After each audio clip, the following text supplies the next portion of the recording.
Assalamualaikum warahmatullahi wabarakatuh. Alhamdulillahi rabbil alamin. Wabihi nasta'inu ala umurid dunya waddin. Sayyidina wa maulana Muhammadin wa ala alihi wa ashabihi ajmain amma ba'd. Allahumma sholli ala Sayyidina Muhammad.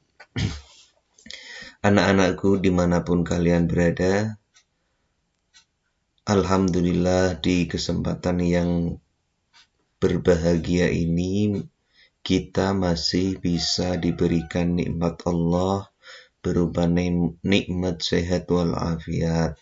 Sehingga kita bisa melaksanakan kegiatan pembelajaran pada kesempatan hari ini dengan penuh semangat, penuh dengan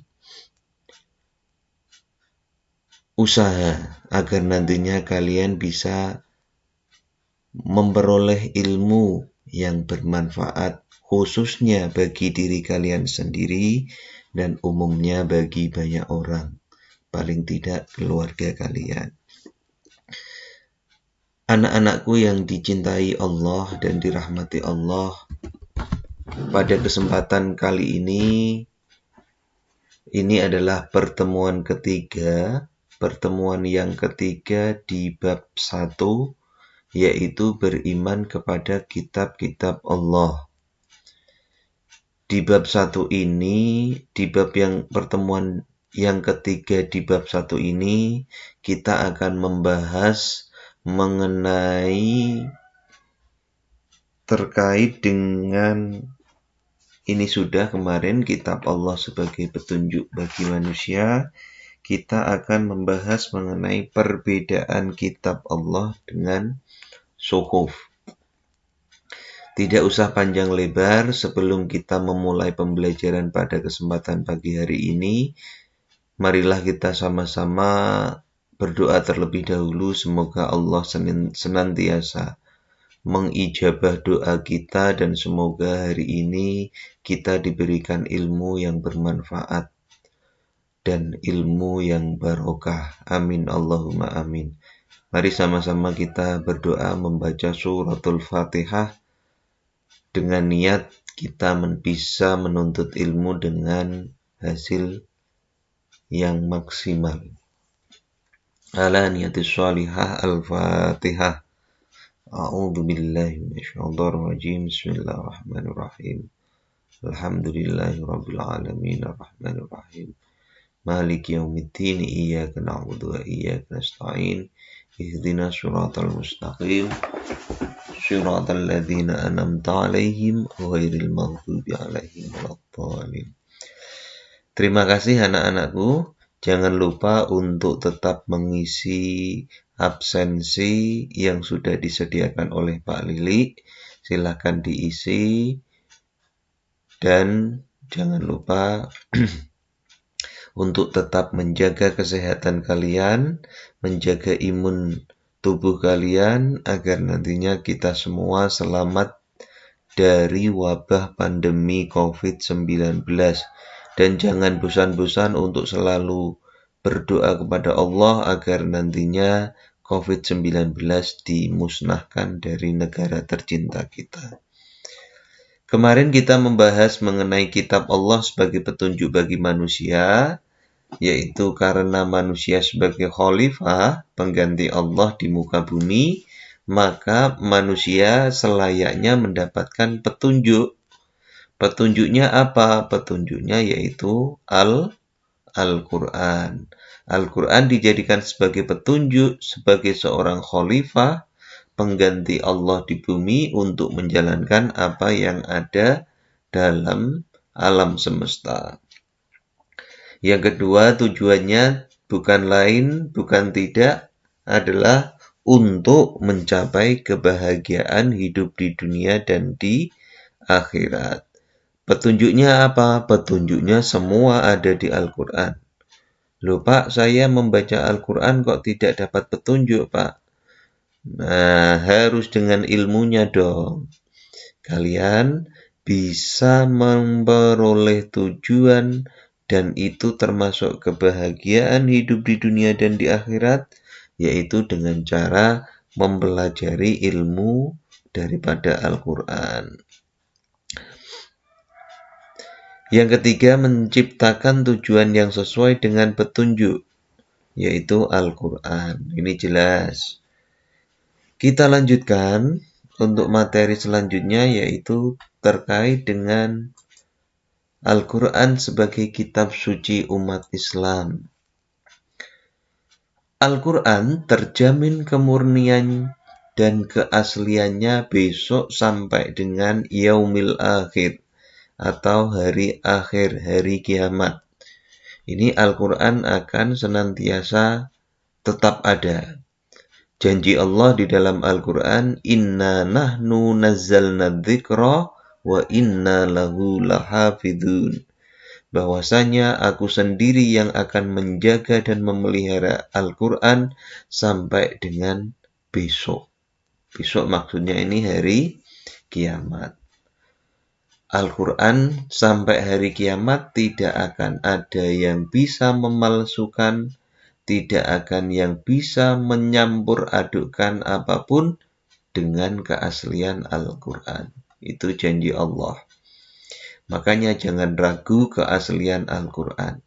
Al-Quran sebagai kitab suci umat Islam, kita sebagai umat Islam harus senantiasa menjaga kemurnian dan keasliannya. Caranya bagaimana? Salah satu di antaranya adalah dengan menjadikan diri kita sebagai hafidh atau hafidhuh, penghafal atau penjaga Al-Quran dengan cara menghafalkan. Lah, bagaimana cara kita menghafalkan? Nah, ada ilmunya. Nanti kalian bisa pelajari. Selanjutnya, Al-Quran akan selalu terjaga di hati manusia dan juga terjaga secara mushaf.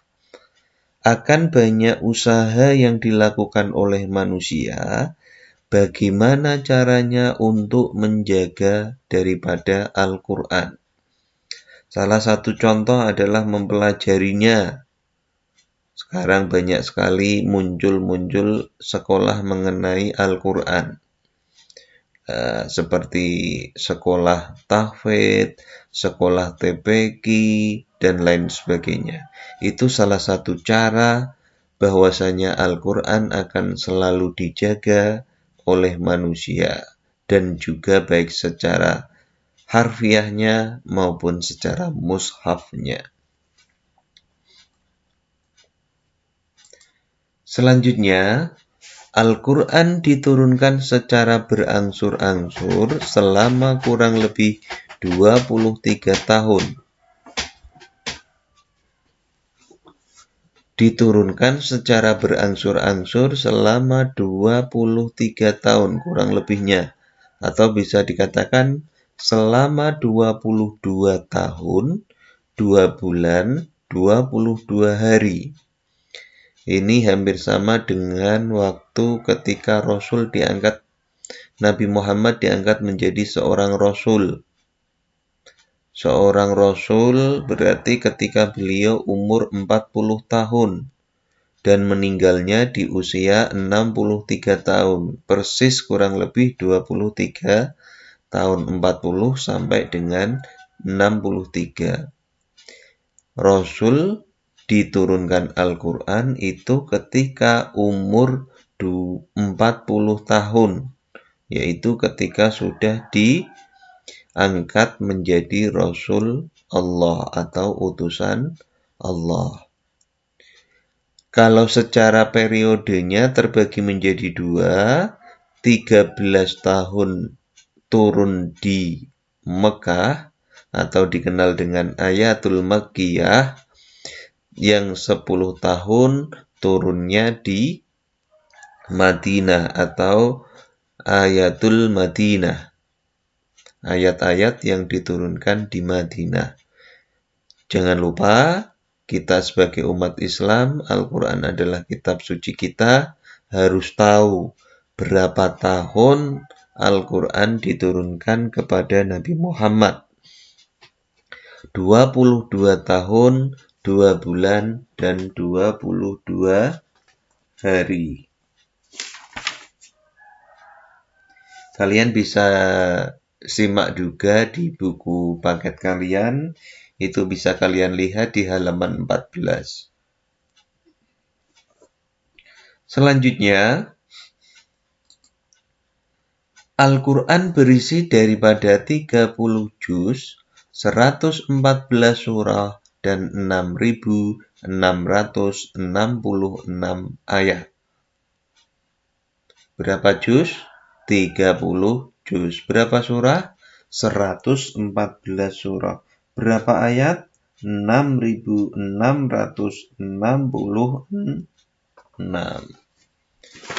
6.666. Ini berisi mengenai Al-Quran, isinya adalah 30 juz, 114 surah, dan 6.666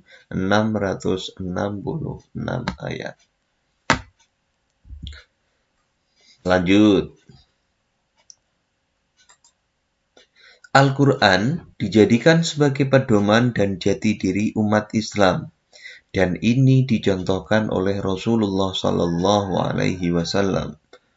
Pernah kalian mendengar ketika sahabat bertanya kepada Ummul Mukminin Siti Aisyah, "Ya Aisyah," ketika itu istri Nabi ditanya oleh para sahabat, "Bagaimana akhlak daripada Rasulullah biar kami bisa menganutnya, biar kami bisa mencontohnya?" Apa jawab daripada Ummul Mukminin? Ummul Mukminin menjawab, akhlak daripada Rasulullah adalah Al-Quran. Bahkan Siti Aisyah menggambarkan bahwasanya Rasulullah Shallallahu Alaihi Wasallam adalah seumpama Al-Quran yang berjalan. Semua yang diajarkan di Al-Quran, semua itu pula yang dilakukan oleh Rasulullah Shallallahu Alaihi Wasallam. Maka jangan heran apa yang dilakukan oleh Rasulullah itu merupakan uswatun hasanah atau suri tauladan yang baik yang patut untuk dicontoh para umatnya. Manusia harus mencontoh manusia.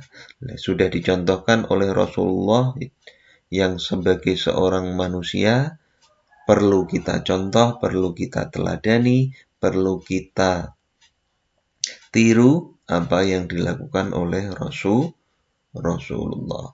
Maka dari itu, Al-Quran dapat kita jadikan sebagai pedoman dan dapat kita jadikan sebagai jati diri umat Islam. Karena apa? Karena Al-Quran adalah kitab suci umat Islam. Lah, kalau kita mengaku umat Islam, berarti kita menjadikan Al-Quran sebagai pedoman, sebagai jati diri bagi kita semua. Kita lanjutkan. Perbedaan kitab dengan suhuf bisa kalian lihat di halaman 15 di buku paket kalian. Wahyu Allah diberikan secara dibukukan Al-Quran atau kitab dan tidak dibukukan mushaf atau suhuf. Ini mengandung pengertian, bukan berarti ketika Nabi Muhammad menerima Al-Quran itu sudah merupakan sebuah buku atau sebuah kitab. Tidak. Tadi katanya diturunkan secara berangsur-angsur, Pak. Berangsur-angsur itu kan sedikit-sedikit, atau ngangsur, atau kredit, atau memberi sedikit-sedikit. Kok di sini maksudnya dibukukan Al-Quran kitab? Begini, Al-Quran itu mulai dibukukan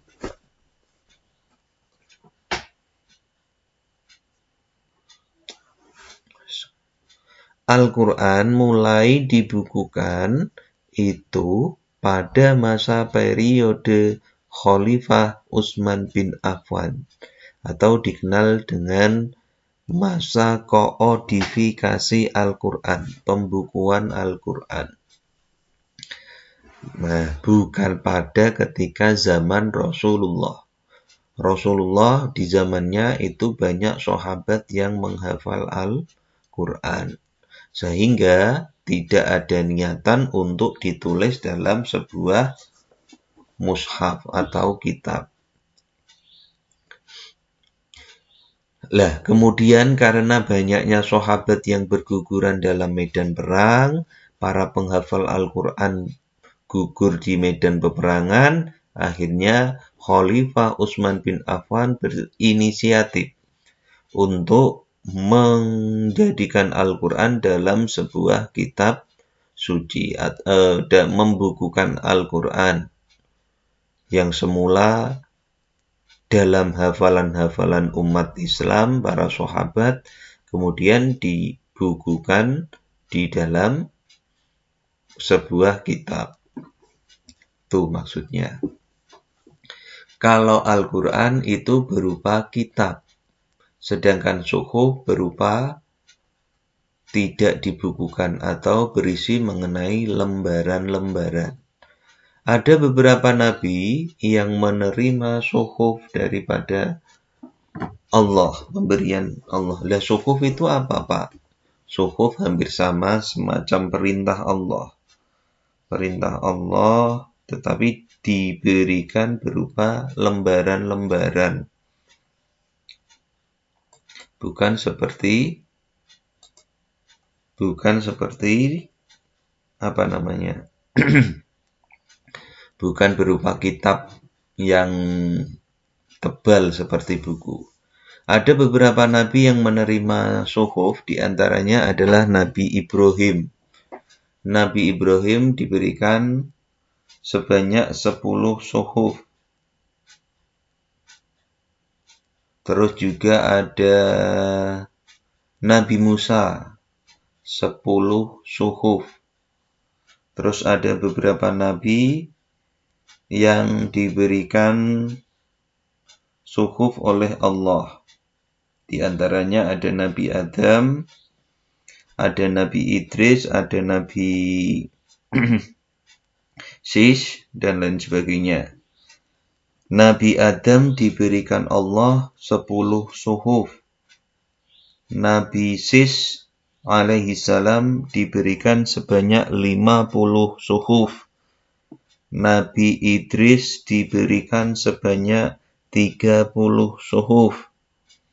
Nabi Ibrahim 10 suhuf. Nabi Musa 10 suhuf. Meskipun di samping itu Nabi Musa diberikan kitab, yaitu kitab Taurat. Itu beberapa nabi yang menerima suhuf. Nabi Adam 10 suhuf, Nabi Sis 50 suhuf, Nabi Idris 30 suhuf, Nabi Ibrahim 10 suhuf, dan Nabi Musa 10 suhuf. Persamaan dan perbedaan suhuf dengan Al-Quran. Persamaannya sama-sama firman yang bersumber dari Allah yang diturunkan kepada Rasul-Nya. Sama-sama firman Allah yang diturunkan kepada para Rasul-Nya. Itu persamaannya. Perbedaannya, satu, isi kitab lebih lengkap daripada suhuf. Satu, isi kitab lebih lengkap daripada suhuf. Dua, kitab dibukukan sedangkan mushaf berupa lembaran. Kitab berlaku lebih lama daripada suhuf.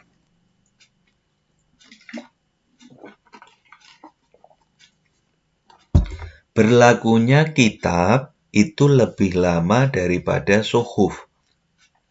Kitab dibukukan sedangkan mushaf berupa lembaran. Kitab lebih lengkap dan suhuf kurang lengkap.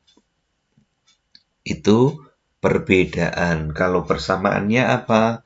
Persamaannya sama-sama berupa firman Allah. Sama-sama firman Allah. Sedangkan perbedaannya, isinya lebih lengkap, kitab dibukukan, sedangkan mushaf lembaran, kitab berlaku lebih lama daripada suhuf.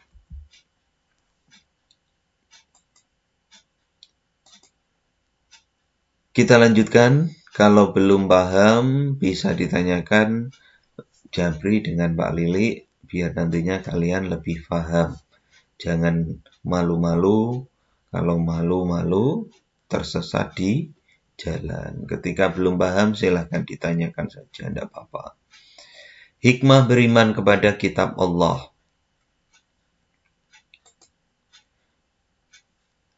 Ketika kalian sudah berusaha untuk meyakini, mengimani adanya kitab-kitab Allah, nantinya diharapkan kalian mampu. Apa? Satu, yang namanya kitab Allah itu memberi petunjuk kepada manusia. Mana yang benar dan mana yang salah. Berarti kalian ketika buntu, tidak menemukan jalan keluar, apakah ini betul, baik, atau tidak, silahkan kembali ke Al-Quran. Pasti insya Allah akan diberikan petunjuk. Sebagai pedoman dalam kebenaran, yang namanya Al-Quran akan senantiasa membackup kamu, membackup kalian dari semua hal yang sifatnya benar. Apa yang kamu sampaikan kok itu benar, pasti di Al-Quran insya Allah ada pedomannya. Kebenaran di sini adalah kebenaran yang mutlak bersumber dari Allah, bukan kebenaran yang bersumber dari diri manusia. Memberi informasi. Contoh kecil kemarin, yang namanya Al-Quran itu berisi mengenai sejarah. Sejarah itu kan memberikan informasi, memberikan pengetahuan. Makanya, memberikan informasi mengenai sejarah adalah dapat kita jadikan sebagai ibrah, pelajaran untuk kita menuju kepada masa depan. Yang keempat, menggambarkan perhatian Allah kepada makhluknya. Karena manusia diperintah dan dijadikan sebagai khalifah di muka bumi, maka Allah sangat perhatian. Biar nantinya umat makhluk Allah tidak tersesat, perlu saya berikan atau perlu diberikannya kitab Allah sebagai petunjuk agar nantinya tidak tersesat. Al-Quran bisa membedakan mana yang baik dan mana yang buruk. Sesuai dengan nama lainnya adalah Al-Furqan, pembeda mana yang baik dan mana yang buruk. Mensyukuri nikmat dengan petunjuk kitabnya di antara la in syakartum la azidannakum wa la in kafartum inna adzabi lasyadid. Di situ disebutkan barang siapa yang mensyukuri nikmatku akan kutambah nikmat untuknya, dan barang siapa yang mengkufuri nikmatku akan mendapatkan azab yang sangat pedih. Maka itu mensyukuri nikmat itu luar biasa. Utamanya malah pada hari-hari ini. Pada kesempatan hari ini banyak pandemi, banyak korban dari pandemi, kita masih diberikan kesehatan. Masya Allah, harus kita syukuri dengan betul. Menjadikan hati tentram dan bertambah ilmu pengetahuan. Jelas, sumber dari segala sumber ilmu pengetahuan ada di Al-Quran. Tapi harus butuh ilmu untuk mempelajarinya. Bukan hanya sekedar membaca langsung paham, langsung bertambah ilmunya, bukan. Harus perlu adanya eksperimen atau penelitian riset. bersikap toleransi. Dengan kalian meyakini adanya kitab Allah, kalian pasti menghargai yang namanya toleransi. Apa hubungannya, Pak? Karena di situ ada beberapa kitab yang diturunkan oleh Allah. Nah, kamu kebetulan mendapatkan kitab suci Al-Quran. Ada umat Yahudi, ada Taurat, Zabur. Ada umat Nasrani, yaitu Injil misalnya. Berarti kalian diharapkan saling menghormati. Maka dalam kehidupan sehari-hari, toleransi atau tasamuh ini diperlukan. Tujuannya apa? Tujuannya agar tercipta sebuah kondisi, sebuah suasana yang harmonis. Rasul pun juga sama, ketika berada di Madinah, rakyatnya itu berbeda-beda agama, tapi tetap bersikap toleransi. Toleransi itu apa? Memberikan kesempatan kepada orang lain tanpa harus menghalang-halanginya. Yang terakhir, meningkatkan kesabaran dalam menerima ujian, cobaan, dan musibah. Ista'inu bis-sabri was-shalah. Kembalilah kamu untuk bersabar dan sholat, dan memperbaiki sholat ketika kamu menerima ujian, cobaan, maupun musibah. Ujian, cobaan, musibah ini semua manusia pasti mengalami. Siapa tidak yang menerima ujian, cobaan, musibah? Semua manusia pasti mengalami. Rasul sendiri pun, Nabi Muhammad sendiri pun yang dikatakan sebagai maksum atau terbebas dari dosa, masih tetap dalam menerima ujian, cobaan, dan juga musibah. Maka dari itu perlu yang namanya sabar. Demikian pembelajaran bab pertama sudah berakhir. Periode atau bagian 1, bagian 2, bagian 3 sudah Pak Lilik sampaikan. Semoga bisa menambah ilmu kalian dan semoga bisa mendapatkan manfaat.